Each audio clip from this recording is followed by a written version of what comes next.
গুগলের চোখে ধুলো দিয়ে মরুভূমিতে বিশাল গোপন শহর খুঁজে পেল ইরান। তাহলে $30 বিলিয়ন টার্গেট এখন কি হুমকির মুখে? এটা নিয়ে এখন বিশ্বজুড়ে তোলপাট। প্রযুক্তির আড়ালে আমেরিকা যা লুকানোর চেষ্টা করছিল তা এখন আর গোপন নেই।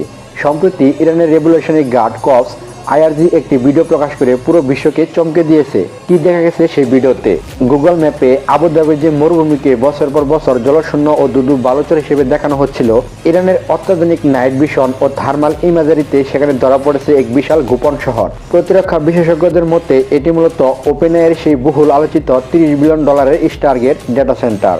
ইরান স্পষ্ট বার্তা দিয়েছে, গুগল যতই লুকানোর চেষ্টা করুক, আমাদের প্রযুক্তির বাইরে কিছুই নেই। কেন এই পাল্টা আঘাতের হুঁশিয়ারি? ইরানের দাবি অত্যন্ত কঠোর ও পরিষ্কার। অর্থনৈতিক যুদ্ধের জবাব। দীর্ঘ 50 বছর ধরে ইরানের অর্থনীতি ও বিদ্যুৎ ব্যবস্থা পঙ্গুর চেষ্টার মুখোমুখি জবাব এটি। প্রতিশোধের আগুন। যখন বীর সেনানী ও মেধাবীদের টার্গেট করা হয়, তখন ইরান আর চুপ থাকবে না। প্রযুক্তির দম্ভ চূর্ণ।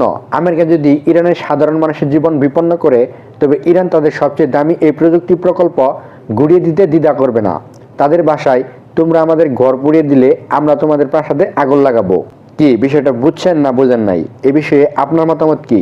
প্রযুক্তির দোহাই দিয়ে যারা বিশ্বকে নিয়ন্ত্রণ করতে চায়, তাদের এই দম্ভ কি চূর্ণ হওয়া উচিত? যারা প্রথমে আক্রমণ করে তারা কি সঠিক, নাকি যারা আত্মরক্ষায় প্রতিরোধ গড়ে তোলে তারা সঠিক? কমেন্টে আপনার মতামত জানান।